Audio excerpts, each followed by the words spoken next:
Hi everyone. Today, let's talk Lending Club. Lending Club released their investor update a little more than a week ago, so let's go through that. Their main topic for the letter is continuing to brace themselves against current market conditions, as well as giving some programs to current borrowers to allow them to stay current. They also give projections for what they think the rate of return will be for certain periods and when they expect the heaviest losses to occur. All of my statements are out for Q2, so I'll do a quick roll-up of those. Then I'll go over where I think it fits into my portfolio. As always, there will be some jelly at the end, which is something I enjoyed outside of the markets. If you have big dreams like buying the Fed chip Excellence, or if you're just getting started on your financial journey, definitely like and subscribe. It has a spacious and warm cabin. It has an all-wood finish master bedroom. It has 2 diesel motors and 1 gas turbine. It has an elaborate dining room, an open sitting area, and of course, a jacuzzi. It's currently on sale for $16.9 million. To keep your dreams at the front of your mind, like and subscribe. Welcome to the Portfolio Bulletin. Let's get started. First, let's look at this investor update. They say that macroeconomics are shifting from a deep freeze into a thaw as they see signs of unemployment and market recovery beginning. They then give a moral platitude about how their mission is to help Americans reach financial success and that they remain committed to that goal. They say because of that, they have offered new solutions to investors to allow them to pay interest only on June 11th, and they also say they are planning to launch other plans in the second half of the year. They plan to waive late fees in order to provide immediate relief, and that they are tightening underwritings for new loans and increasing interest to shore up their positions. So if you've been following along with my Lending Club updates, a lot of this is kind of what they've been saying. The only new information here is that they plan to extend some of the benefits for borrowers, but otherwise this is generally the same as what we've been seeing out of their market updates. So next they go into some of the results. They say their total prime performance has been strong and that 90% of borrowers have not enrolled in hardship plans, meaning that they are repaying their loans as normal. They also say their new borrowers have higher credit quality and that they have a lower percentage of enrollment into their skip-a-pay programs.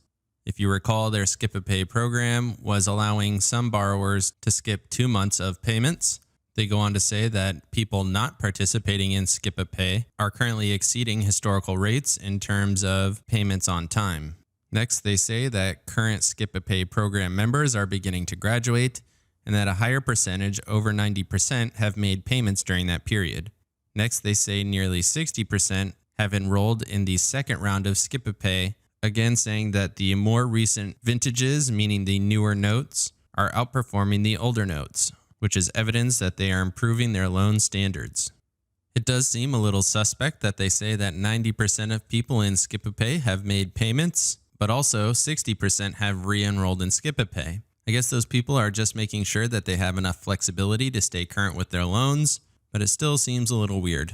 Next is a really long-winded way to say that they expect a 3% return for loans originated from Q1 2018 to Q1 2020. They say that they expect peak losses to occur from Q4 2020 to Q1 2021. And all of that is based on the structure and timing of the hardships. And they are also using modeling from prior crises like hurricanes. Looking forward, they expect loans issued today to return approximately 5% to an overall portfolio. And they believe this is competitive due to the historically low yield environment. So all of this tells me that they are basically considering this to be a short-term problem. If they expect to only lose 2% returns during this period, which is really only a 2-year period from 2018 to 2020, and that they expect all current loans being issued to return the average 5%, which is what they've been averaging for quite a while, then I don't see any issue investing with them into the future. I just have to understand that some of my older loans may default at a higher rate than I previously expected. Next, they say this is all based on Moody's economic scenario, meaning that the baseline unemployment all the way until second half of 2021 is around 9+%. They're also using 2008 as a reference point, stating that consumer loans as well as credit card defaults came down faster than the unemployment rate. Lastly, they have a chart here that shows the gross cumulative loss rate versus repayment rate. You can see the baseline is outlined there. And if the GLC decreases, then the rate of return goes up. And if the repayment rate goes up, the returns also go up. But if the loss rate increases, then the rate of return decreases. They didn't really explain where they got these numbers, but I'm sure they're based on the historical data like the hurricanes that they mentioned earlier. Going over my taxable account statement, you can see here my interest for the month was $247. I did have some loans charged off, a little bit over $85 worth, so my net gain for the month was $162.61. Year to date, I've had quite a bit of loans charged off, over $800 worth, and that's because I really took some pretty bad loans in the November-December range, and it takes about 4 months for those loans to get charged off. Moving over to my IRA account, I gained $93.90, and I had $73.57 charged off. So my total return for the year is $395.09, and this has been really my only charge off so far in this account. Moving to my Excel spreadsheet for Lending Club, this is where I track my account value, my interest, my notes charged off, total, and then I generate an effective return and an average annual return. So as I mentioned, I took some bad notes in November, December, and as you can see, those annual rates of return of 0.82 and 0.91% here in April and May. Those were those November, December notes really being charged off. I took some notes that were expected to be risky just to kind of see how it worked out. They were the most risky D notes available, and a lot of those notes went into late status almost immediately. And I think Lending Club kind of realized that that was happening, and that's why they took those D note loans out of the system altogether. Since then, I stopped taking those loans, and you can see in June, we're back to where I expect to be, right around this 9 to 10% range. I was having a great year at the end of last year with returns between 12 and 15%. And then in the Christmas timeframe, I had some bad returns, and then it went right back up. And then these were my bad decisions, and then we went right back up. So my average return over the last 12 months has been 9.14%. And you can see that reflected here on the graph. On the left is my net return for the month, and then the line is representative of the percent return, which is over here, and then by month. So you can see I had kind of been trailing down, and then I had 2 pretty bad months, and this is what kind of made me take over and start picking some of my own loans. Of course, I got a little aggressive and took some bad loans, which didn't reflect until a few months later. One other thing I want to mention here is that in the entire existence of my account, I've never had a negative month. So even with those bad decisions that I made, my annual rate of return was still positive, even if it was below 1%. Moving into my IRA account, I started this account in October of last year, and this is the amount that I started with. It was actually an IRA transfer. I had it with a different company, and then I moved it over to Lending Club because it had been performing pretty well for me. And as you can see, these first 2 months were basically just getting started. Right at the end of the second month, I received just a little bit of money.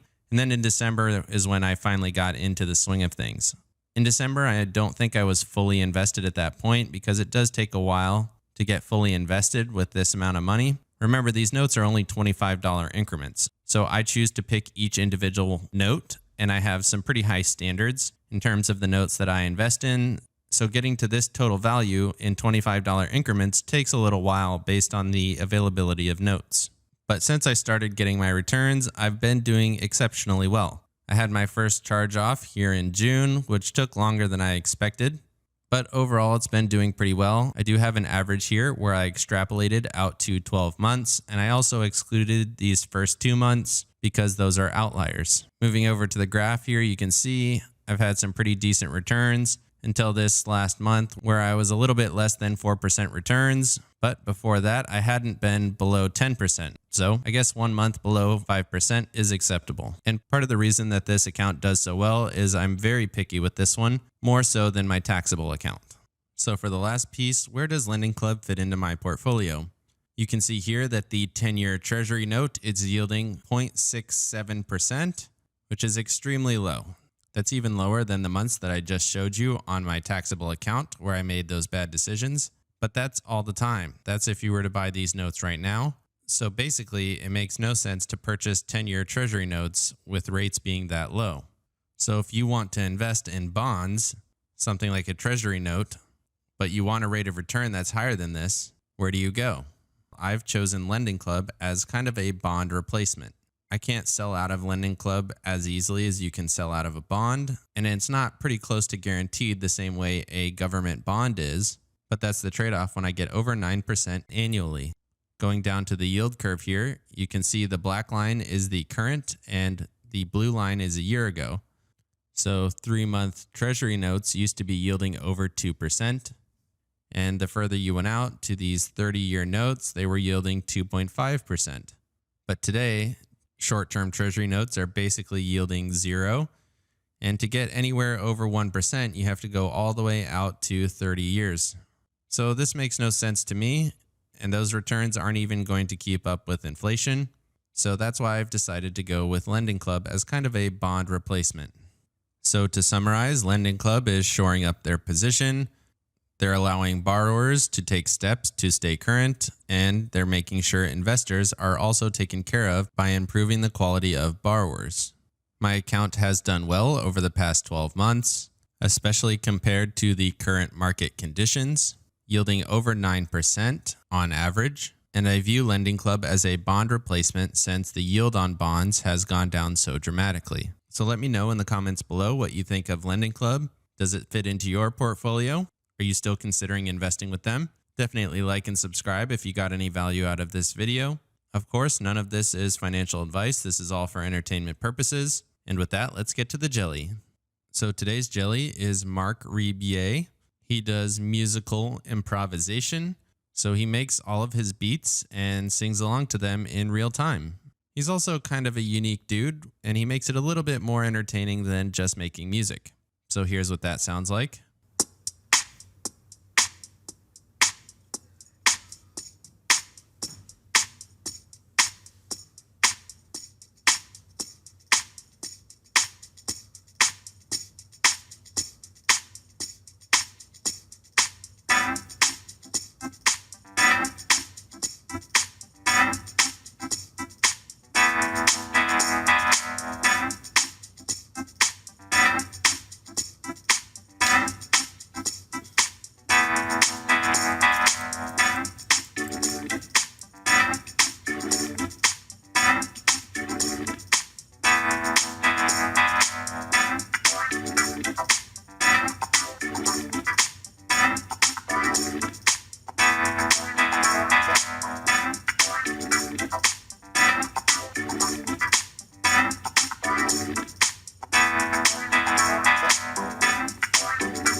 It's impossible for me not to fall in love with you, baby. Yeah, well, it's got to be tonight, baby. Be tonight. It's got to be tonight. Yeah, let's do it, baby girl. Gotta do it like that, y'all. Tell me that you want me. Tell me that you need me. Tell me that you love me tonight.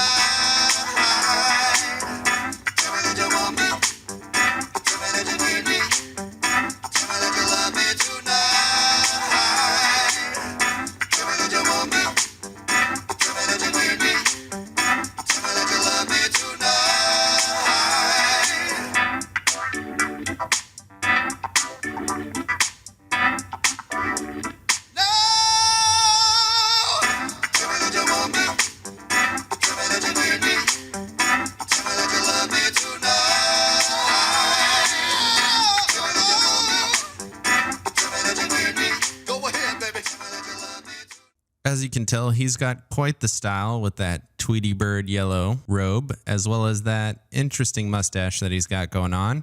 But he's clearly very talented, and I will link his channel down in the description. Definitely go check out some more of his videos. Each one of them is quite unique. Let me know in the comment section what you thought of his video. Again, make sure you like and subscribe so you don't miss out on any future videos, and have a great day.